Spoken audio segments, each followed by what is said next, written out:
আজকে বিএনপির সন্ত্রাসীরা আমাদের উপর অতর্কিত হামলা চালিয়েছে। এই যে আমাদের একজন রাসেলকে মাথা ফাটিয়ে ফেলেছে। I have a plan. আজকের দিনটি শুরু করতে হচ্ছে বুক ভরা ঘৃণা আর চরম ক্ষোভ নিয়ে। রাজনীতিতে আদর্শিক লড়াই থাকবে, রাজপথে শক্তি প্রদর্শন থাকবে, এটাই স্বাভাবিক। কিন্তু যখন একজন রাজনৈতিক কর্মীর উপর হামলা হয় এবং সেই কর্মী যদি হন একজন নারী, তবে তার রাজনীতির সকল সীমা ছাড়িয়ে এক পৈশাচিক নোংরামিতে রূপ নেয়। ঢাকা ৪ আসনের ৫২ নম্বর ওয়ার্ডের কাল্লাপট্টিতে জামায়াতে ইসলামের সংসদ সদস্য প্রার্থী সৈয়দ জয়নুল আবিদিনের পক্ষে গণসংযোগ করতে যাওয়া নারী নেত্রী কাজী মারিয়া ইসলাম বেবির ওপর যে হামলা হয়েছে তা পুরো দেশকে স্তব্ধ করে দিয়েছে। অভিযোগ উঠেছে ঢাকা ৪ আসনের বিএনপি প্রার্থী তানভীর আহমেদ রবিনের চাচাতো ভাই এবং স্থানীয় যুবদল নেতা রমজানের নেতৃত্বে একদল সন্ত্রাসী এই পর্দানিশীন নারীর মাথায় রামদা দিয়ে কুপিয়ে গুরুতর আহত করেছে। তার মাথায় ৪টি সেলাই লেগেছে এবং তিনি এখন হাসপাতালে মৃত্যু যন্ত্রণায় ছটপট করছেন। প্রশ্ন উঠছে, প্রার্থীর নিজের ভাই যখন রাজপথে নারীদের কুপিয়ে রক্তাক্ত করে, তখন সেই প্রার্থী যদি কাল সংসদ সদস্য নির্বাচিত হন, তবে ওই এলাকার মা বোনদের ইজ্জত এবং জীবনের নিরাপত্তা কোথায় থাকবে? ঢাকার এই রক্তক্ষয়ী ঘটনার রেশ কাটতে না কাটতেই খবর আসছে শেরপুর ৩ আসন থেকে। সেখানে পরিস্থিতি আরও বেশি ভয়াবহ। তথাকথিত তারেক বাহিনীর একদল সশস্ত্র সন্ত্রাসী বিনা উস্কানিতে জামায়াতের মিছিলে হামলা চালিয়ে একাধিক নেতাকর্মীর মাথা ফাটিয়ে দিয়েছে। সবচেয়ে হতাশাজনক বিষয় হল প্রশাসনের নির্লিপ্ত ভূমিকা। প্রত্যক্ষদর্শীদের মতে সেখানে পুলিশ উপস্থিত থাকা সত্ত্বেও তারা নীরব দর্শকের ভূমিকা পালন করেছে। পুলিশের সামনেই জামায়াত কর্মীদের উপর ইট পাটকেল নিক্ষেপ করা হলেও প্রশাসন কোনো কার্যকর পদক্ষেপ নেয়নি। তারা কিভাবে ওপর মহলের ইশারায় এই সন্ত্রাসীদের অভয় দিচ্ছে? জামায়াত কর্মীরা দীর্ঘক্ষণ ধৈর্য ধরে সেনাবাহিনীর মধ্যস্থতার অপেক্ষা করলেও যখন পিঠ দেয়ালে ঠেকে গেছে, তখন তারা প্রতিরোধের সিদ্ধান্ত নিতে বাধ্য হয়েছেন। এর পাশাপাশি চাঁপাইনবাবগঞ্জ ৩ সদর আসনে যা ঘটেছে তা আমাদের বিগত ১৬ বছরের অন্ধকার শাসনের কথা মনে করিয়ে দেয়।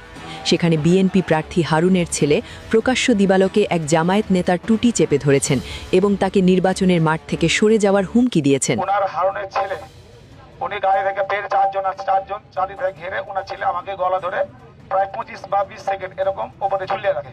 যদিও নির্বাচন কমিশন তাকে কারণ দর্শানোর নোটিশ দিয়েছে, কিন্তু প্রশ্ন হলো, এই যে বাপকা বেটা সুলভ দাপট, এটি কি এক নতুন ফ্যাসিবাদের ইঙ্গিত নয়? ভিন্ন মতের টুটি চেপে ধরা যদি বিএনপির রাজনীতির অংশ হয়, তবে বাংলাদেশের মানুষ আওয়ামী লীগের হাত থেকে কেন মুক্তি চেয়েছিল? মির্জা ফখরুল ইসলাম আলমগীর সাহেব টিভিতে যখন কান্নার সুর তুলে গণতন্ত্রের বুলি আওড়ান, তখন তার নিজের এলাকা ঠাকুরগাঁয়ে তারই কর্মীরা সাবেক ছাত্রনেতা দেলোয়ার হোসেনের পোস্টার ব্যানার ছিঁড়ে ফেলার উৎসবে মেতে ওঠে। এই দ্বিমুখী নীতি কি ভোটাররা দেখছে না? আশ্চর্যের বিষয় হলো, এখনও পর্যন্ত বিএনপি ক্ষমতায় আসেনি, অথচ এখনই শুরু হয়ে গেছে ডিজিটাল বাকশালের নব্য রূপ। বিএনপির কর্মকাণ্ডের সমালোচনা করে নিউজ করায় একটি বহুল আলোচিত সংবাদ মাধ্যমের ওয়েবসাইট সরকারি নির্দেশে বন্ধ করে দেওয়া হয়েছে। প্রশাসনের ভেতরে লুকিয়ে থাকা বিএনপির দোসররাই যে এই নোংরা সেন্সরশিপের পেছনে রয়েছে তা আর বলার অপেক্ষা রাখে না। যদি ভোটের আগেই গণমাধ্যমের স্বাধীনতা কেড়ে নেওয়া হয়, তবে একটি অবাধ ও সুষ্ঠু নির্বাচনের স্বপ্ন কি শুধু স্বপ্নই থেকে যাবে? বিএনপি কি তবে আওয়ামী লীগের সেই ভোট চুরির টেক্সটবুক হুবহু অনুসরণ করছে? বিরোধীদের ওপর সশস্ত্র হামলা, নারীদের ভয় দেখানো এবং মিডিয়া নিয়ন্ত্রণ, এগুলো তো সবই সেই পুরনো স্বৈরাচারী কৌশল। জামায়াতের মতো একটি সুশৃঙ্খল দল যদি কেবল সংবাদ সম্মেলন আর নিন্দার মধ্যে সীমাবদ্ধ থাকে, তবে সাধারণ মানুষ তাদের ওপর ভরসা হারাবে। কারণ মানুষ এখন আর কেবল দুর্বলকে দয়া করে না, মানুষ চায় এমন এক শক্তিশালী অভিভাবক যে তাদের নিরাপত্তা নিশ্চিত করতে পারবে। আজ সারা দেশে জামায়াতের নারী কর্মীরা আক্রান্ত হচ্ছেন, তাদের রক্ত ঝরছে। এখন সময় এসেছে কঠোর প্রতিরোধের। প্রতিটি পাড়ায় এবং প্রতিটি মহল্লায় অন্তত ৫০ সদস্যের ডিফেন্স টিম বা প্রতিরোধ স্কোয়াড গঠন করা এখন সময়ের দাবি।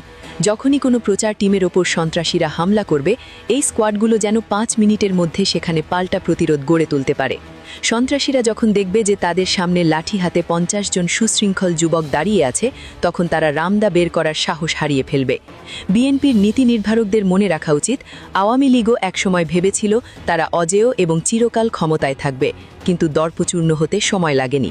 আজ বিএনপি যদি সেই একই রামদা ও পেশি শক্তির রাজনীতি শুরু করে, তবে তাদের পরিণতিও আওয়ামী লীগের মতোই করুণ হবে। জামায়াতকে এখন কেবল ভোটের জন্য নয়, বরং ভোটারদের নিরাপত্তা দেওয়ার জন্য রাজপথে সবল রূপ নিয়ে দাঁড়াতে হবে। থানা পুলিশের জন্য অপেক্ষা না করে অন দ্য স্পট বা তাৎক্ষণিক গণপ্রতিরোধ গড়ে তোলা ছাড়া আর কোনো বিকল্প নেই।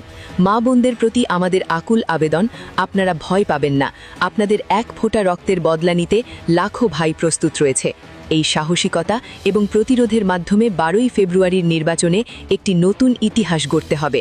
পাড়ায় পাড়ায় দুর্ভেদ্য প্রতিরোধের দুর্গ গড়ে তুলুন এবং বুঝিয়ে দিন যে এটা 2026-এর নতুন বাংলাদেশ। এখানে পেশি শক্তির আর কোনো স্থান নেই। গুরুত্বপূর্ণ এই বার্তাটি সবার কাছে পৌঁছে দিতে ভিডিওটিতে লাইক দিয়ে শেয়ার করুন এবং শেয়ার করে আমাদের পাশেই থাকুন। আপনার মূল্যবান মতামত আমাদের কমেন্টে জানাতে ভুলবেন না। ধন্যবাদ।